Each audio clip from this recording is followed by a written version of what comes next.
about a Zen comb. This last line about he turns back the pages on a book that nobody can write. Well, of course, there can't be a book that nobody can write and at the same time be able to turn back the pages on it. So that's just a riddle for me. Good morning, and welcome to another episode of the Clarion Call and another in my continuing series of Deciphering Dylan.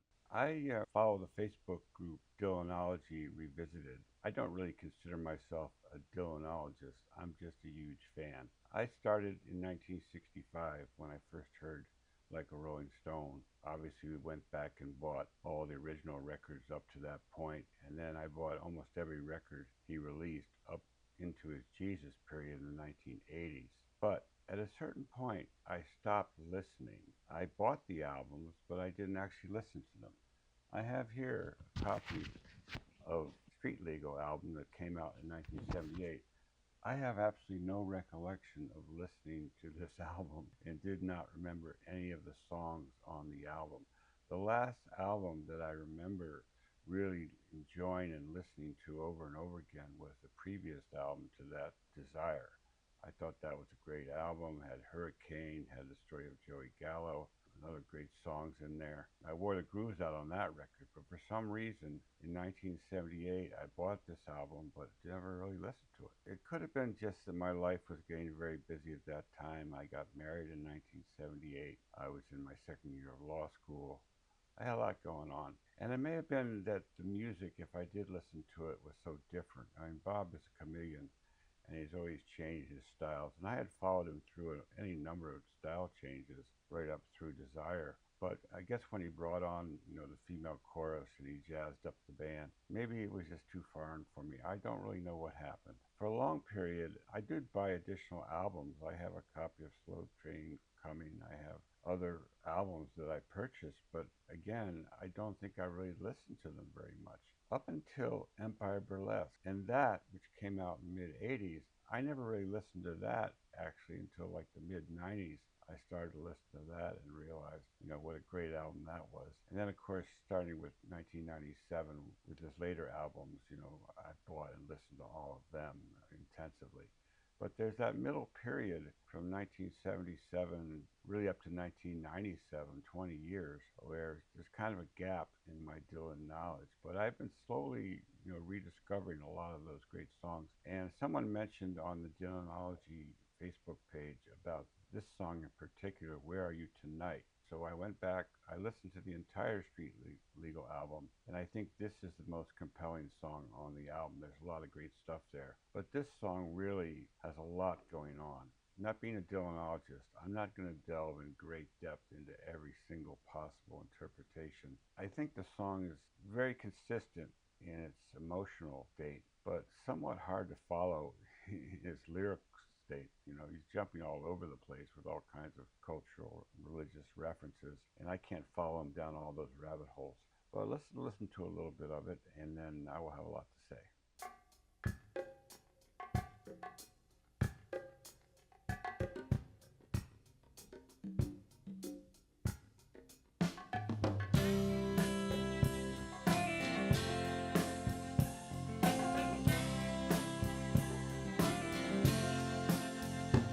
There's a long distance train rolling through the rain. Tears on the letter I write. There's a woman I long to touch, and I'm missing her so much. But she's drifting like a satellite. There's a neon light ablaze in a green smoky haze, and laughter down on Elizabeth Street. There's a lonesome bell tone in that valley of stone, where she bathed in a stream of pure hate. Her father would emphasize, you got to be more than streetwise, but he practiced what he preached from the heart. He full-blooded Cherokee, he predicted it to me, the time and the place that we part. There's a baby in the arms of a woman in a rage, and a long time golden hair stripping on stage.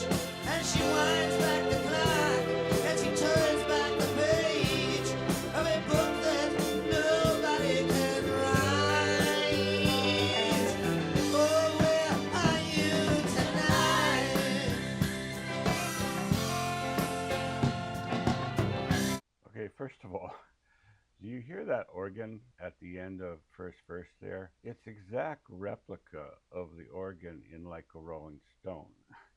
And it must be intentionally so. This piece of music refers back to a lot of things earlier in his career. And of course, in that regard, we have to mention the song Where Are You Tonight, Sweet Marie? I guess it's called Sweet Marie from Blonde on Blonde, which has the same tagline, Where Are You Tonight? Except in that song, it's more of a whimsical attitude he has towards Marie. He doesn't seem particularly upset or emotionally distraught over the fact that he can't find her. Where here you can feel the pathos throughout the song that he really, really misses this woman and he wished he was with her. So there's a lot to break down in this first verse. He starts talking about the train rolling in the rain and tears on the letters he writes. Okay, so that sets the tone right there. He's very, very depressed. Of course, what we know about Bob's life at this point was that he's just gone through a nasty divorce with the mother of his four children. That story was told a lot in the Blood on the Tracks album, especially the song Idiot Wind, which I have also reacted to. And some people have said that this song here is kind of an extension of Idiot Wind. Well, what happened between 75 when that song came out and 78? There was a major custody battle after the divorce. Apparently, his wife Sara wanted to move to Hawaii and take the children, away from him, and he had to go to court, and he wasn't able to stop that. That was a kind of a nasty thing. That line in there about there's a woman enraged holding a babe in her arms. If that doesn't describe a lot of divorces, certainly described mine. And the children are the ones that really get hurt the worst by these things. I don't know who Full Blood Cherokee guy is, if that refers to a real person or not. I also don't know who the golden haired stripper might be. Talk about a Zen comb. This last line about he turns back the pages on a book that nobody can write. Well, of course, there can't be a book that nobody can write and at the same time be able to turn back the pages on it. So that's just a riddle. The overall feeling of this first verse is how much he misses this woman. The truth was obscure, too profound and too pure. To live it you had to explode. And that last hour of need, we entirely agreed. Sacrifice was the code of the road. I left town and on with my cell in St. John. Strong men belittled by doubt. I couldn't tell her what my private thoughts were, but she had some way of finding it out. He took bits in the rain, but he missed just the same.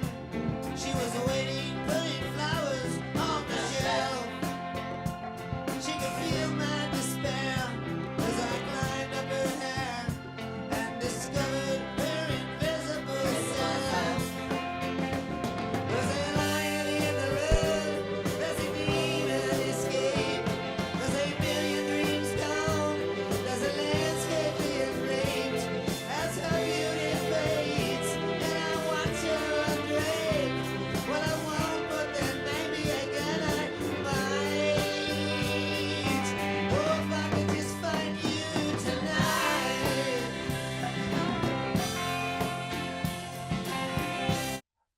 Okay, I had a little technical problem, so if I look a little different and the screen looks a little different, I decided that since I'm not that familiar with this song, I better put the words up where I can read them because by the time he gets through a whole verse, I can remember only about half of them. On the second verse, the truth was obscure, too profound, and too pure. To live it, you had to explode. In the last hour of need, we entirely agreed. Sacrifice was the code of the road. So again, I think we're back in that relationship, that primary relationship, where he was fighting to keep his children and maybe sacrifice whatever was necessary to have that happen, but didn't work out. So he left town at dawn with Marcel and St. John. Now, a lot of people have read a religious meaning into this because there's St. John is in there. We don't know if that's St. John the Apostle, perhaps St. John the Baptist. Some people actually have a name St. John as a given Christian name. Went to school with a guy named St. George. It's probably a religious reference, but I don't like to read too deeply into those religious interpretations of these songs. This is a period right before he went into his Jesus period of music. This song, being the last song on the final album before the Jesus period, gets special attention to see if we can see what's coming. And then also Marcel was there. And of course, we don't know who Marcel was, although some people believe it may have been the French philosopher Gabriel Marcel and had a lot of religious thoughts. But in any case, he left town with those guys. Even though he left, she could still figure out what he was thinking, even though he couldn't tell her what his thoughts were, but she had a way of finding them out. Well, that's women's intuition. A woman always knows. So he took dead center aim, but he missed just the same. Now he's suddenly gone back to the third person, talking about himself, but he says he. In any case, she was waiting, putting flowers on the shelf. I think this is now his encounter with another woman who is going to take him in. She was ready and waiting with flowers on the shelf when his marriage blew up, and she could feel his despair as he climbed up her hair. Of course, that's a reference to the fairy tale about Rapunzel. Climbed up her hair, got into the castle, and discovered her invisible self. Going up a little here, you can see why it's hard to remember these words. I've only listened to the song about a half dozen times. In most cases, I've listened to Dylan songs hundreds of times, but this one is kind of a new one to me. There's a lion in the road, there's a demon escaped, there's a million dreams gone, there's a landscape being raped. Well, doesn't that way describe an image of total desolation? The lion in the road getting ready to eat whoever comes by. The demons got loose. A million dreams are gone. So all the dreams that he had living happily ever after with his wife and his family are all gone, and the landscape is being raped. Now, it's not sure who he's talking about here. As her beauty fades and I watch her undrape, I won't, but then again, maybe I might. That's a typical Dylan-esque ambiguity there. And he says, if I could just find you tonight, maybe he would. So then again, I think he's gone back to thinking about her.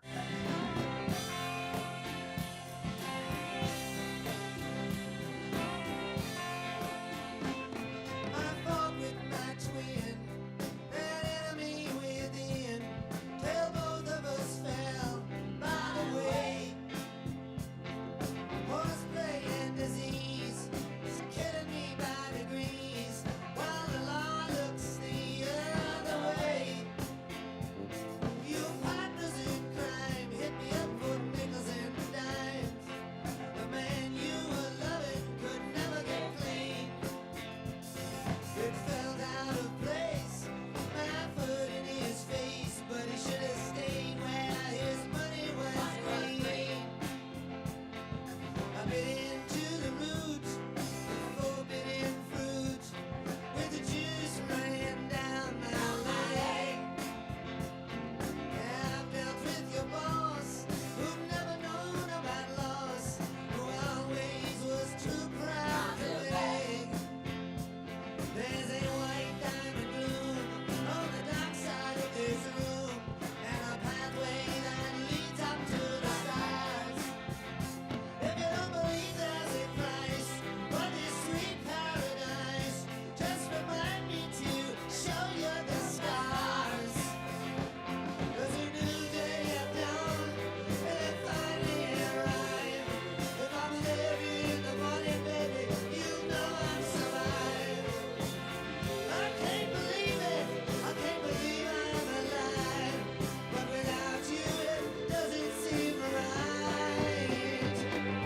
Oh, where are you tonight? Hey, hey, hey.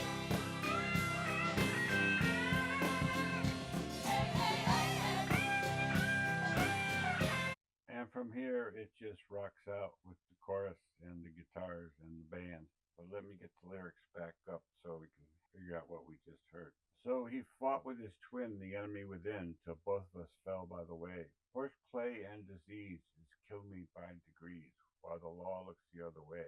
Your partners in crime hit me up for nickels and dimes. I think here he's clearly talking about the negotiations with the ex-spouse, the custody battle. He's being killed by degrees while the law looks the other way. The partners in crime, maybe his lawyers or accountants or whoever, are hitting him up for nickels and dimes. And I think it's an interesting reference to horseplay. If you remember back in Idiot Win, he talked about visions of her chestnut mare and then said one day you're going to be in the ditch, flies buzzing around your head, blood on your saddle. I don't know if Sarah had a horse, but I'm kind of suspecting that she might have, because here's the second reference to horseplay.